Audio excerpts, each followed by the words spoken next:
పల్నాడు జిల్లా నరసరావుపేటలో వైసీపీ నేత గోపిరెడ్డి శ్రీనివాసరెడ్డి ఆధ్వర్యంలో గుడ్ మార్నింగ్ నరసరావుపేట కార్యక్రమం నిర్వహించారు. పట్టణంలో పలు సెంటర్లో పర్యటించి ప్రజా సమస్యలు అడిగి తెలుసుకున్నారు. గుడ్ మార్నింగ్ నరసరావుపేట కార్యక్రమం నిర్వహించేందుకు తనకు అనుమతి లేదంటూ పోలీసులు రాత్రి నోటీసులు ఇచ్చినట్టుగా తెలిపారు.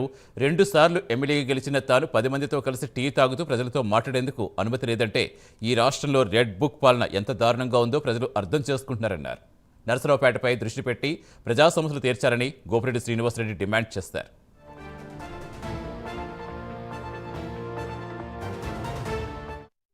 తిరిగి ఈరోజు నర్సరావుపేట పట్టణంలో ప్రారంభించుకోవడం జరిగింది. నిజంగా చాలా సంతోషంగా ఉంది. చాలా మంచి కార్యక్రమం ఇది. ఉదయం పూట వాకర్స్ గాని ఈరోజు అట్లానే శానిటేషన్ గురించి గాని ఒక పరిశీలన చేసే కార్యక్రమం కూడా వచ్చింది. శానిటేషన్ నర్సరావుపేట పట్టణంలో చాలా అధ్వానంగా ఉంది.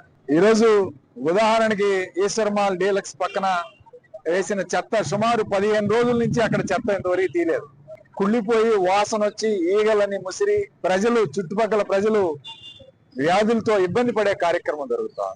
అట్లానే గిరి స్కూల్ వెనక వైపు కూడా చూసాం. అక్కడ కూడా భయంకరంగా అక్కడ ముసలి వాళ్ళు ఆడవాళ్ళు వాళ్ళ పక్కింట్లో 3 పిల్లలు ఉన్నారు. మా పిల్లలకు రోజు జ్వరాలు వస్తున్నాయి, అయినా సరే మున్సిపాలిటీ వాళ్ళు ఎవరో పట్టించుకోవట్లేదు అని చెప్పి ఈరోజు చెప్తా ఉన్నారు. నేను ఒకటే చెప్తా ఉన్నాను, ఎమ్మెల్యే గారు మీరు శానిటేషన్ స్పెషల్ డ్రైవ్ అని చెప్పి అప్పుడప్పుడు కనపడతా ఉన్నారు గతంలో, ఇప్పుడు అది కూడా కనపడట్లేదు. నర్సరావుపేటలో శానిటేషన్ అధ్వానంగా ఉంది. ఎక్కడ కూడా చెత్త తీసే కార్యక్రమం లేదు. స్ట్రైక్ అన్నారు, స్ట్రైక్ అయిపోయి కూడా 3 రోజులు అవుతా ఉంది. 3 రోజులు అయినా సరే చాలా చోట్ల చెత్త తీసే కార్యక్రమం జరగలేదు.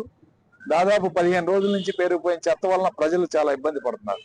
తిరిగి ఈరోజు నర్సరావుపేట పట్టణంలో ప్రారంభించుకోవడం జరిగింది. నిజంగా చాలా సంతోషంగా